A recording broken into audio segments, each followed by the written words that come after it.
Donna Marie. I know you guys remember that. She's here again, and she just wanted to tell us about where she's been since the last time she visited Rejoice 1090. Good morning, Donna. How are you? Good morning, family. I'm doing well. All right. Can you move a little closer to your microphone, please? There you go. Now, say good morning again, please. Good morning, family. Peace Good. and bliss. Yes, indeed. Well, you know what? This young lady has had the opportunity to do something that a lot of us wish that we could do, and she just explained to me how we can do it. But we've not taken that leap, and we've not done it. She's gone to the motherland. The motherland meaning Africa. Yes. She's not only gone once since she's been here, she's gone twice. And we invited her back here this morning because, number one, she is part of Rejoice 1090, a partner of Rejoice 1090. So she's going to renew her partnership. But also, she wants to tell us about her experience going back home. Yes. Good morning, family. I had the wonderful opportunity to go on tour with Dr. Umar Johnson and Dr. James Small. This was last summer tour to Egypt and Ghana. Egypt was magical. It was spiritually freeing for me. A lot of questions was answered. A lot of our truth is over there that is not being shared and that is being hidden from us over here in America. Egypt was great. The knowledge was great. I encourage everybody that's able and well and can go to Africa, which is Egypt too. A lot of people keep excluding Egypt out of Africa, but Egypt is Africa, and that is our land, and we need to get back to our land, and we need to learn our roots. Ghana was extremely exciting because there was a sense of belonging with our people. Unfortunately, Egypt, the Persians have invaded our land, so they think that that is their land. Egypt was called Ancient Kemet back in the ancient days, meaning the land of the black people. So that is still our land, and we still need to get home and claim that land as well. Ghana was life-changing. The whole trip was life-changing for me.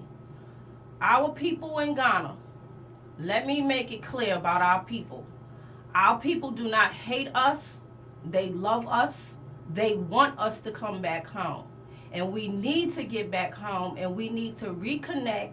We need to go pay homage to our ancestors that crossed the waters and the ones that did not cross those waters. We need to reconnect back to our African spirituality. We have been conditioned with Western religions, and it's a must. If we're going to build and unify our race, we need to reconnect with our people. We are more than able to get home. I know people take vacations every year.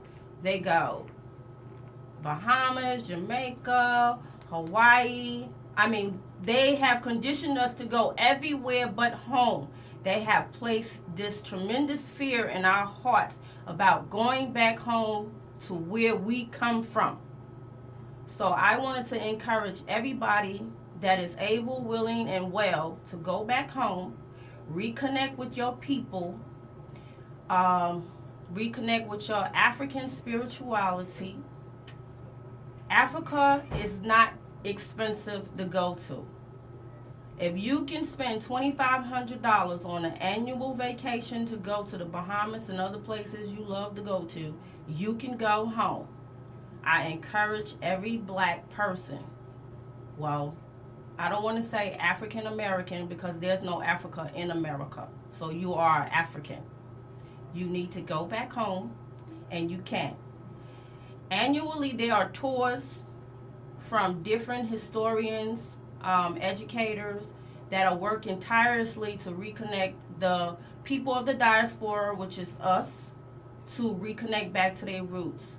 You can go online and look these professors up. You got Ajwa Kwesi that do annual tours to Africa. You got Dr. James Small that do annual tours to Africa. You got Dr. Umar Johnson that do tours to Africa. These tours can run you up between $3,500 and $3,800. It may sound steep, But most of these tours, you go to 2 different countries in Africa, and you can't beat that. I promise you that if you join one of these tour groups, your life will be changed forever. I mean, forever. So I just wanted to come on the air and share that with our people, and hopefully I can be a voice for that. Again, it was life changing. I told my husband that I'm not going to be able to stay away from Africa. I need to get another job, and every chance that I get, I will be going home. We need to embrace our culture. We need to patronize our people, find ways to break bread with our people. I know we've been conditioned here in America. We've been so Europeanized. All we want to do is buy from other people. We want other people things. We should want our own things. We should want to wear our own clothing. We should want to wear our own handmade bags. We should want to wear our own handmade headpieces. All of that. We should even want to have our own African furniture in our house. So again, I encourage our people to go home, reconnect, and this will help us to unify as a race. We need unity. We need to put our petty differences aside. We need to put the Western religions aside. And the only thing we need to be is black. And we need to be black sisters and brothers. And that's it. And we need to just love. So you're saying we need to go back to James Brown. Say it loud. That's right. I'm black and I'm proud. I'm black and I'm proud. That's I do right. have to say this on behalf of Broomfield Broadcasting.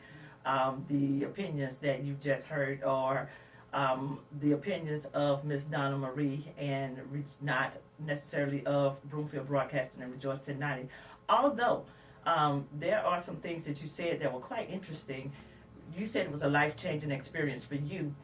So before you had that life-changing experience, what initially prompted you to want to go to Africa? Because you didn't know all of this in the beginning. So what prompted you to take that journey? Yes.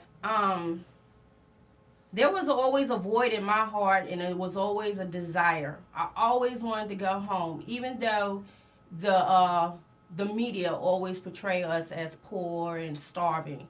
There were questions that I had in my heart about my spirituality and things that have stuck in my mind about religions. And something my father always told me, that Western religion was based on Egyptian mythology. And he told me that as a child. So I always had that yearning to find out. So I began to study. And I was studying for about 3 years, and just things wasn't adding up. And I said I needed to go to Egypt and see this for myself, to see the truth of what they have hidden from us, because we believe, they have conditioned us to believe what they want us to believe. But our truth is over there in Egypt on those walls. And the only way our people is going to free themselves is to either go there or get into some deep research so they can pull out the layers of lies that we have been conditioned with. All right now.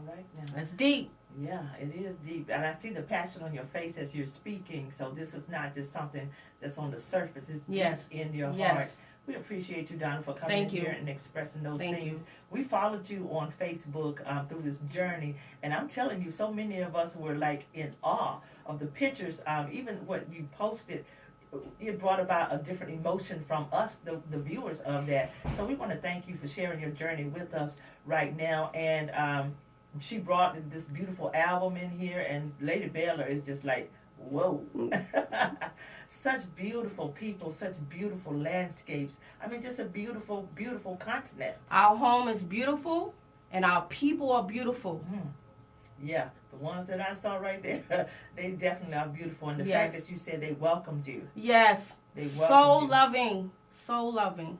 Yeah. Yes. Well, you shared with us one of the naming, going back to your original name, or they gave you a name. Yes. That was beautiful when you posted that. Because we were like, well, what is that all about? Yes. Your naming service. They did make fun of us before the naming service started, the chief and the priest.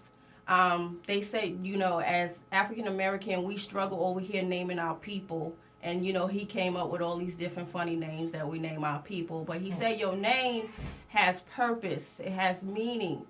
And they named their children according to the day that you were born on. So my name is Essie Kumpa, which I was born on a Sunday. So that's what my name means. I'm still learning in this journey because we need to remember that we are zodiac people. And I believe that there is something magical with your with numbers and, the day that you was born on and the time that you was born on. I haven't been able to figure it out, but I know my grandmother used to play the number whenever somebody was born, and she will hit. So there's something magical, and there's some type of connection with us with metaphysics and things of that nature. Mm-hmm. Yeah. Well, my relatives in D.C. used to say, did you have a dream about a number? That's right. That's right. Things like that. We didn't encourage you to go out and play the lottery or anything like that. Yeah. That's up to you. That's but right. what she was saying that she just see that there is a connection. There is. Yes. There is. There is. All right, Miss Donna, we thank you so very much for No, sharing. thank you for having me. Most definitely. Thank you. Part of the family. And please jump on the next tour. The next tour will be July 26th to August 10th. So this will be another 14-day journey. So it's 14 days. Yes, for that and that's right. And actually, we'll be going to Senegal. Ooh. And I'm thinking that Senegal will be for 4 days, and then the last 10 days in Ghana. Well, let me ask you this now. Since it's in July, yes, is it extra hot over there? No, actually, I believe in it's not winter time, but it's not the extremely hot season. It's very warm and it's very comfortable. Okay. Yes. I was just saying. Yes. Hot July summer day in South Carolina is almost unbearable. Yeah. So it's a different type. Yeah, it's a different type of heat, though. All right. Yeah.